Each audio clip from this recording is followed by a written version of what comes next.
Hi, welcome to Deccan Chronicle Conversations. Today in conversation with us is Hamza Rahimtula. Here's Hamza telling his story. Okay, well, I was 13 when I started playing the guitar. And at that time, I was into like rock music and, Nirvana, Smashing Pumpkins. And so I started out like that for 4 years, went to Jimi Hendrix.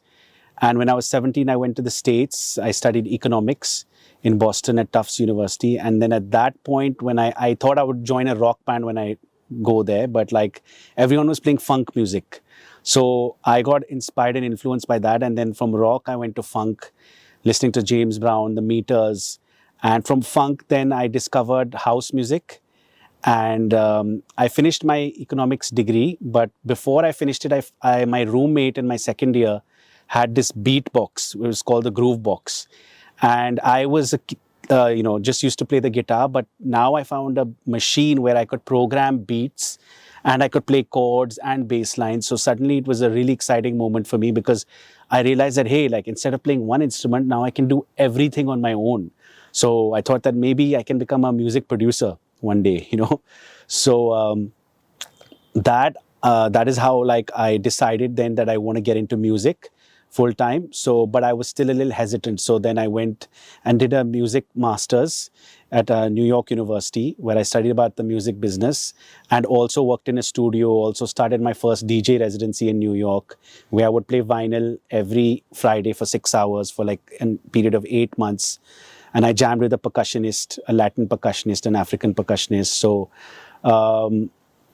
I basically then decided to come back to India after I finished my master's because I didn't want to work for an American label, because American labels were either rock or country or hip hop and gospel, and I wasn't into any of those genres. I was into house music and world music. So I came back to India in 2009. I started my own label called Windhorse Records, and the concept was to mix more Eastern sounds with house music because I felt there was a void. There was a lot of Afro house, Latin house, jazz, funk house, deep house, all sorts of shades of house music, but there wasn't enough Eastern sounds.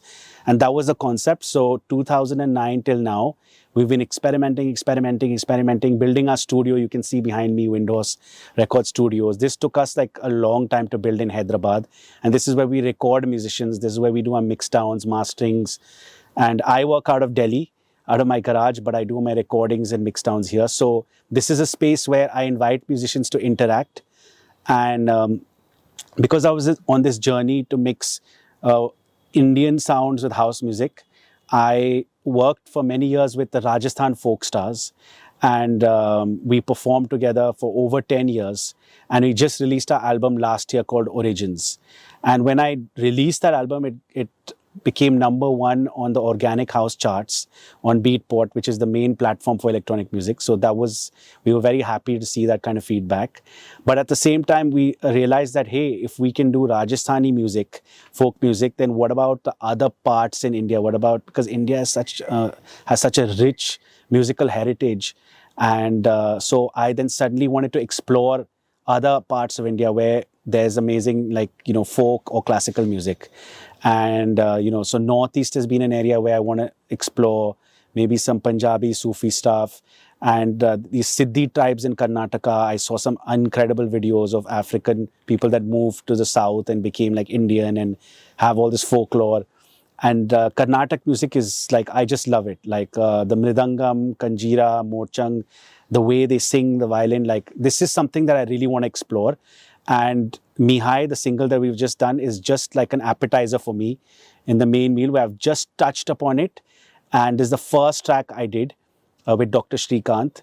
So this is just a new journey for me because I've already done Rajasthani folk music. So now I want to explore Carnatic music. And this is a single, but a lot more will come now.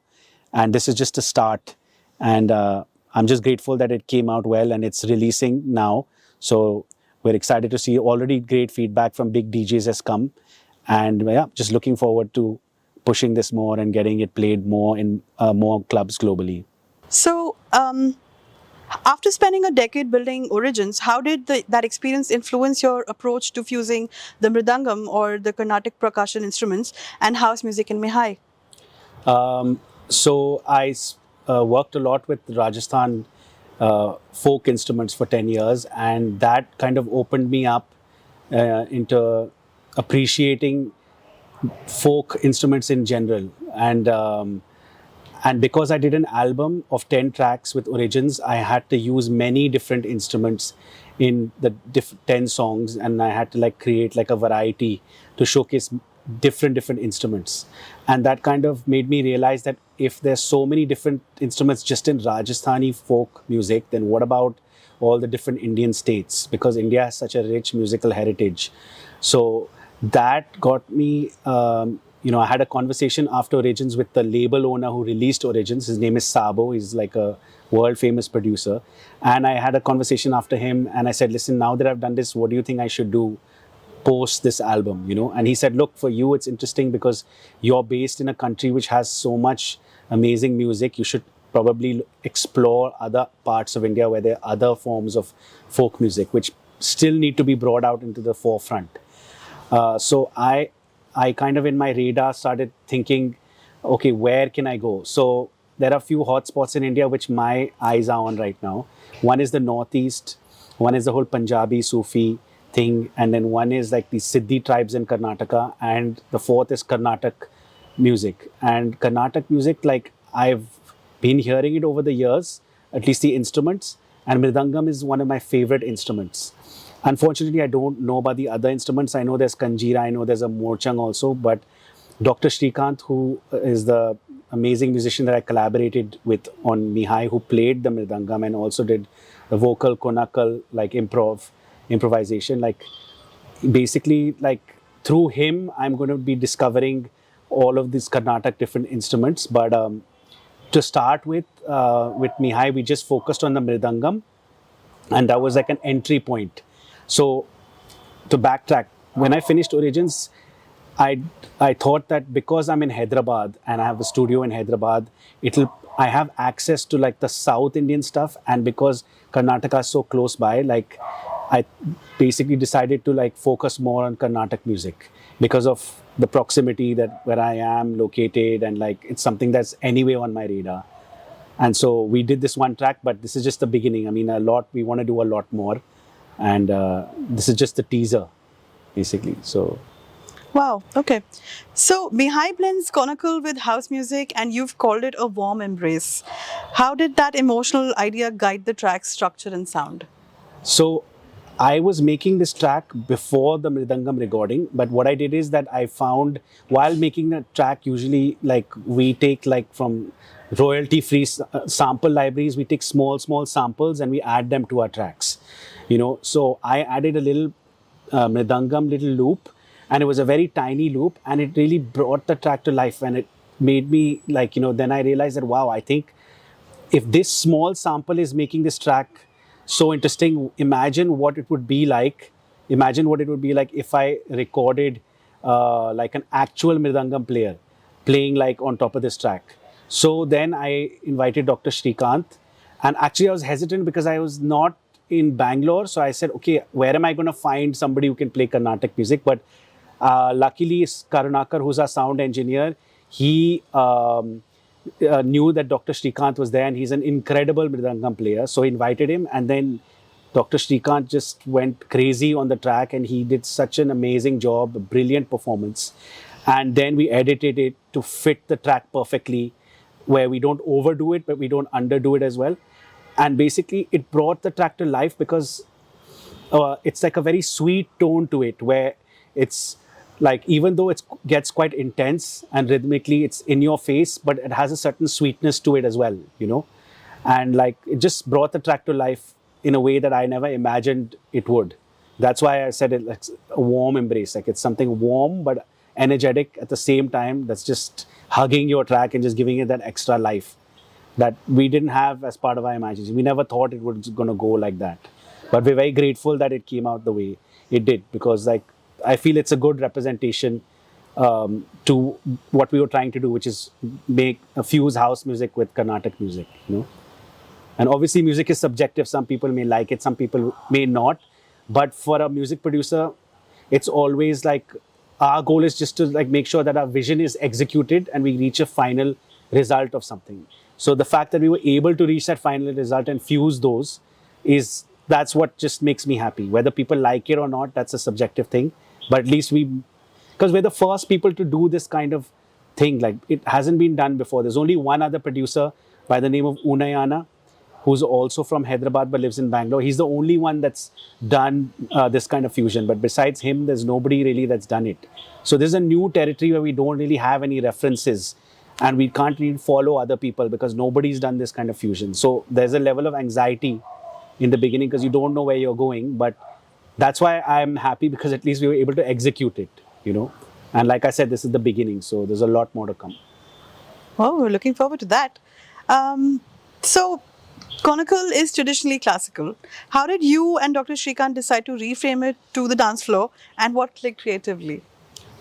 So like I told you, when I found this little sample of the mridangam, and I just heard the tone of it, and I knew that the tone was really interesting, because the mridangam has a cosmic tone to it. It has a specific sound which is cosmic, which is very cerebral, and it takes you to a different dimension. Like the tabla also doesn't have that, that cosmic thing. So I always knew that this, like, for me, I love, like, the morchang is another instrument that has a cosmic tone, because it's like a didgeridoo. It's a primal thing that makes you feel back to your primal tribal roots. So mridangam gives you that feeling. So I was always a fan of mridangam, and the minute I heard this sample over the track, and I knew that, oh, this mridangam can work, then I just knew that, okay, let's do this. And it was my first time doing this kind of fusion with the mridangam. So I didn't know what I was doing, but like, we had an amazing musician. Dr. Shrikant is a master. He's a PhD in the mridangam and so many other Carnatic classical instruments. So we were so grateful that the kind of musician we had and the brilliant performance he did, it made it so easy for me to edit later on. Editing is very challenging, but because he did such a great performance, it was very easy for me to edit. So again, there was no concept that we have to fuse these things. It was just happened very naturally and spontaneously. We're just having fun experimenting, but we were able to execute it properly. And at least we got the idea down, Okay. So, with your all vinyl, all night tour, how does spinning vinyl change your present track, like Mihai Live? So vinyl, as you know, is the richest quality of the sound because it's analog. The music we listen to today on our computers and phones is compressed. So when it's compressed, it's like boxed up in a box. You can't hear it as clearly as when you play the same track. If you play on a record on vinyl, it has an open frequency. So you can feel people, if there's somebody singing or playing a saxophone solo or a traditional instrument, you can feel that because it's an open frequency. So right now, vinyl's made a big comeback. We started a festival called AQI 3 years ago in Delhi, which is a vinyl-only festival. And, and there were other people also pushing vinyl besides us, 2-3 other people. And as a result, it created a chain reaction. And suddenly, like, a lot of young people are playing vinyl. They're opting for vinyl instead of digital, like using USBs. A lot of vinyl bars are opening up, high fidelity vinyl bars in India, because people understand the richness of the sound. Here in Hyderabad, we're also opening a vinyl bar next year, early next year. Right now, we're sitting in Imli Sarai in Banjara Hills, which is my brother's restaurant. But in the same compound, we're opening a vinyl bar, which is going to be very exciting because we're going to be playing all sorts of music. We're going to be playing like South Indian film music, South Asia on wax, which is all music from the South Asia. We're going to be playing Sufi Qawwali music, dub and reggae and house music and electronic music. So that's coming up soon. And also as a label, I run a label called Windhorse Records. From next year, we're going to start pressing vinyl. So the best tracks where we've really made a big effort and recorded musicians like Mihai with Dr. Shrikant, we're going to start pressing some of those on vinyl and like distributing them in India, because there is a market now in India. There are a lot of people that want to buy the vinyl. Before it was only in Europe and America and in Japan mostly, but now the Gen Z, they basically they're sick of Spotify and all this. Spotify is great to like give exposure to people and for them to find music, but it's very disposable, the music. You just listen to it a little bit and then you're done with it. But vinyl is, because the listening experience is so different. You can actually listen to the whole song from start to finish and enjoy it, and your ears don't get tired, So it's very exciting, this whole vinyl movement, and we're very excited to put our music on vinyl next year, and also to start our bar next year in Hyderabad. So all the folks that are in Hyderabad, you're going to have a high fidelity bar to come and listen to many different genres of music. So it's exciting, this whole vinyl movement. There's something we can all look forward to. So Hamza, I believe you travel a lot. Apart from the tour, you also travel a lot in general. What is the one thing in Hyderabad, except home food, that you look forward to when you come to Hyderabad? So when I come to Hyderabad, the first thing that I want to eat is mandi. Basically, that's my ultimate favorite. I used to be a biryani guy, but when I discovered mandi, my wife is also, she's Palestinian, Lebanese, and Turkish. So basically, like Arabic food is part of our home cooking also after I got married. But mandi is my ultimate favorite. I feel that like the quality of like the meat like that you get in Hyderabad with the mandi, they have this like charcoal black roasted mandi, which I've never eaten in the Middle East also, you know. And there's certain ghee roasted thing which you will never get in a Middle Eastern country, which you get in Hyderabad. I mean, it's the quality of the meat, and even this Al Faham chicken and all this, it's you can't find it in Delhi. Delhi has the best kebabs, but it doesn't have this quality of meat and chicken like which you can eat with rice. So I'm from here, my family's from Hyderabad, so I love rice. So for me, mandi is the one thing that I have to do when I come here. And then the other thing that I used to love is that famous ice cream in Old City. But after they started Naturals, obviously Naturals makes the same ice cream. So now I'm lazy and I don't go to Famous because it's the same thing. But I love that famous ice cream, all the mango and chiku and all that. And now recently I'm getting into all the Telangana, like non-vegetarian food. Basically, I'm beginning to discover that because I didn't know about that as much. So that's a new thing that I'm excited to discover, those dishes. And obviously the biryani I love, but biryani I don't really like to go to places. I feel like here we have banquet halls that we run. It's called Ashiana Conference and Banquets. And over here, a lot of weddings happen. So when the weddings happen, the caterers that come to cook biryani for the weddings, that's where you eat the best biryani. So I'll sneak in there and I'll be like, please sample de do, uncle. And then basically the guy will, from a big handi, give me a sample. And that's what I love. That's amazing, the biryani. Because the meat, like, it's all about the preparation of the meat. It has to be soft and melt in your mouth. So Hyderabad, the food is the most amazing thing in India. I don't think any city can beat it. Seafood, obviously, in Calcutta will beat. And more than Calcutta, in Assam, the seafood in Guwahati was even better than Calcutta, which I was shocked. Nobody knows much about the Northeast. But anyone going to Guwahati, the seafood is the best in India by far.